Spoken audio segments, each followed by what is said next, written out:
ఎందుకంటే ఆయన అలాంటి సందేశాన్ని తన పని ద్వారా అన్ని తరాలకి ఇచ్చారు కాబట్టి. అన్ని తరాలకి ఒక పర్సనాలిటీ డెవలప్మెంట్. మీ పర్సనాలిటీ డెవలప్మెంట్ అన్నారు కాబట్టి మీకు ఇంగ్లీష్లో కూడా బాగా అభినవేశం ఉండడం వల్ల మీతో పంచుకోగలిగే మాటలు చెప్పండి. మామూలు వ్యక్తిత్వ వికాసానికి సంబంధించి చాలామంది వర్క్షాప్స్ చేస్తూ ఉంటారు, కొంతమంది గెస్ట్ లెక్చర్స్ ఇస్తూ ఉంటారు. గంటన్నర సేపు జరుగుతూ ఉంటాయి.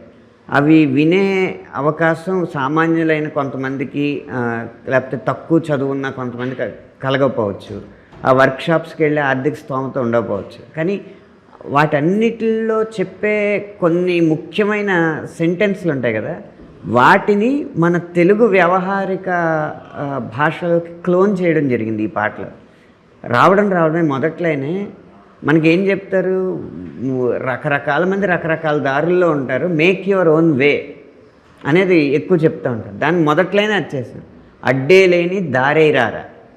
దారికి అడ్డు ఎప్పుడు ఉంటుంది? అవి తొలగించినప్పుడు. నువ్వు అడ్లున్న దారిలో వెళ్ళి అవి తొలగించేస్తే అది అడ్డే లేని దారి అవుద్ది. నీ దారి అడ్డే లేని దారి. హద్దే లేని తీరై రారా. ఒకచోటే ఒక ఆలోచనతోనే ఒక రకమైన విధానంతోనే ఉండిపోకుండా నీ తీరుకి ఒక లిమిట్స్ ఉండకూడదు.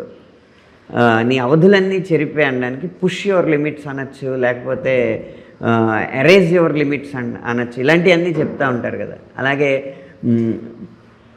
నీలో 6 ఆంజనేయ స్వామి అలా ఉన్నప్పుడు ఆంజనేయ స్వామిగా ఉంటాడు. జాంబవంతుడు పొగిడినప్పుడు అతని విశ్వరూపం చూపిస్తాడు కదా.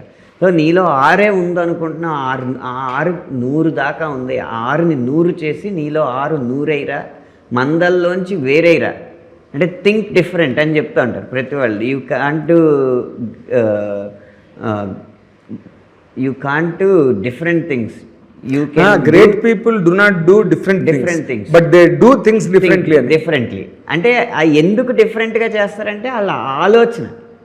100 మంది ఒకలాగా ఆలోచిస్తే వాళ్ళ ఆలోచన ఇంకో వైపు ఉంటుంది. అందుకే మందల్లోంచి వేరేరా. మందలో ఉన్నవాడే, వేరే వచ్చినవాడే నాయకుడు అవుతాడు కదా. మందల్లోంచి వేరేరా. లాస్ట్ లైన్ మరీ బాగుంటుంది. నీ రాక చూసి లోకం చేసే హోరైరా. అంటే ఒవేషన్, స్టాండింగ్ ఒవేషన్. అదే హోరైరా అంటే ఒక ఎన్కోర్ అంటారు ఇంగ్లీష్లో. అండ్ ఒవేషన్ ఇవన్నీ వాళ్ళు వస్తుంటేనే మొత్తం సరౌండింగ్స్ మొత్తం ప్రభావితం అవుతాయి, చైతన్యం అవుతాయి. చిరంజీవి ఎక్కడికైనా రకమైన స్పందన, ఒక రకమైన నీరాజనం, ఎలక్ట్రిసిటీ కనపడగానే మోగే చప్పట్లు, అరుపులు, ఈలలు, కేరింతలు అన్నీ కలిపి ఒక హోరు ఉంటుంది కదా. అదేంటి ఆ హోరు? ఓహో ఎవరో వచ్చారు గొప్పవాళ్ళు అని ఒక్కవైపు లోకం మొత్తాన్ని అటువైపు తిరిగేలా చేస్తూ ఉంటారు. అలా వచ్చి అలాగే డోంట్ బీ అన్ ఇంట్రోవర్ట్. నువ్వు పాతేసుకోకోయాలా నిన్నే నీ లోపల. హే 25 నువ్వు పాత పడిపోరు. Age is just a number. ఇవన్నీ మీ పర్సనాలిటీ డెవలప్మెంట్లో చెప్పే అన్ని మాటలు మీరు అన్నట్టుగా, లేదా చిరంజీవి గారు మీతో అన్నట్టుగా అన్ని మాటలు ఆయనకి సరిపోతాయి. ఈ మాట మరీ సరిపోతుంది. మొన్నే శంకర్ వరప్రసాద్ గారు పెద్ద హిట్ కొట్టి 25 పాత పడిపోయాయి అంటే ఆయన ఇప్పటికి కాదు ఎప్పటికీ పాతపడ్డా. ఆయన ఒక లైన్కే చెప్పారు ఒకటి, 25 పాత పడిపోకరా అన్న నీ లైను ఎంత ఇన్స్పిరేషన్ ఇచ్చేదంటే 70 ఏళ్ళు దాటినా దెబ్బ కొట్టేలా ఉండాలి అన్నంత ఇన్స్పిరేషన్ ఇచ్చింది అన్నారు. అంటే ఆయన జీవితానికి ఆయన దీన్ని ఆపాదించుకున్నారు. ఆయన వయసుకి ఆయన కష్టానికి సంబంధం లేనట్టుగా. అదే అలా ప్రతి కొటేషన్ని దీంట్లో వీలైనన్ని చొప్పించడం జరిగింది అన్నారు. Come out of your comfort zone అంటారు. అవును. నిన్నటిలాగే రేపు ఉన్నదంటే ఈరోజు ఏం పీకేవని. నువ్వు కంఫర్ట్ జోన్లో ఉన్నావంటే నీకున్న కష్టాలని కష్టాలుగా, నీకున్న సౌకర్యాలను సౌకర్యాలుగా అంగీకరించేసి నీ జీవితం ఎలా ఉందో అలాగే ఉన్నప్పుడు నువ్వు అలాగే మిగిలిపోతావు. నువ్వు నలుగురిని ఉద్ధరించేలాగా బయటికి రావాలంటే ఇప్పుడున్న కంఫర్ట్స్ని వదలాలి. ఇప్పుడున్న కష్టాల కంటే పెద్ద కష్టాలను ఎదుర్కోవాలి. ఇప్పుడున్న సవాళ్ళ కంటే పెద్ద సవాళ్ళు ఎదుర్కోవాలి అంటే ఈరోజు నువ్వేదో చెయ్యాలి. కాబట్టి నిన్నటిలాగే రేపు ఉన్నదంటే ఈరోజు ఏం పీకేవంటే నువ్వేమీ చేయకుండా అలా ఉన్నావు కాబట్టి నిన్న రేపు ఒకలాగే ఉన్నాయి.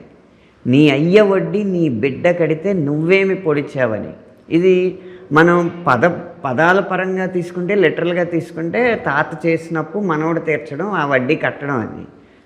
అప్పు అనేది కేవలం కరెన్సీ నోట్లలోనో కాసుల్లోనే కాదు కదా, ఒక మాట ఇచ్చినా బాకీ ఉన్నట్టు, ఒక కమిట్మెంట్. ఒక కమిట్మెంట్. కాబట్టి లేకపోతే ఒక తప్పు చేసినా ఆ తప్పు వల్ల మానసికంగా చాలామందికి బాకీ పడినట్టు. తాతగారు ఏదో తప్పు చేయడం వల్ల ఒక అపవాదు వచ్చింది. ఆ అపవాదుని, ఆ పైతరంలో జరిగిన అపవాదుని తొలగించి మళ్ళీ మంచి వైపు మన కుటుంబాన్ని నడిపించాలన్న సంకల్పం ఈ తరంలో లేకపోతే ఆ తర్వాత తరం కూడా అపవాదుని మోస్తూనే ఉంటుంది. అవును. ఆఖరికి అదేంటది, ఒక అబద్ధమే అయినా కూడా ఒక అపవాదు రజకులు మోయాల్సి వచ్చింది. రాముడిని నానా మాటలు అన్నాడు ఒక చాకలైన, దానివల్ల సీతను అడుగు పంపారని. అసలు ఒరిజినల్ రామాయణంలో అసలు రజకుడు ఆ మాట అన్నాడనేం లేదు. ఒక జనపదులు ఎవరో అనుకుంటున్న మాటని దూత తీసుకొచ్చి చెప్పారు అంతే. ఒక జనపదులు అనుకున్నారు, రజకుడు అన్నట్లేదు. కానీ ఇప్పటి వరకు కూడా ఆ సామాజిక వర్గం ఆ నిందను మోయాల్సి వస్తుంది. అవును. కానీ ఎవరో ఒకళ్ళ మధ్యలో ఉండి ఇదిగో వాల్మీకి రామాయణం, ఇదిగో దాంట్లో శ్లోకం, మా సామాజిక వర్గం వాడు చేసినట్టు మీకెవడు చెప్పాడురా అని ఒక్కసారి ఎదిరించి ఉండుంటే ఆ నింద అక్కడితో ఆగుండేది. అది ఈసారి ఎప్పుడు అలా అనకూడదని ప్రభుత్వం చట్టమే తెచ్చేదేమో. అది అనకుండా అది మోస్తున్నారు చూసారా నింద. అందుకు నిన్నట్లాగే రేపు ఉంటుంది. మీ నాన్న వడ్డీ నీ బిడ్డ కడితే అంతే, నువ్వేమి పొడిచినట్టు. ఆఖరికి అప్పు చెయ్యని నాన్న వడ్డీ మనవడు తీరుస్తున్నట్టు అయింది ఇక్కడ. కరెక్ట్. ఇది ఒక ఎగ్జాంపుల్.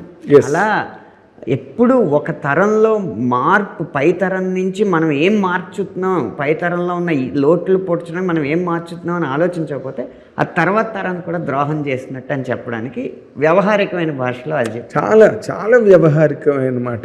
చాలా అంటే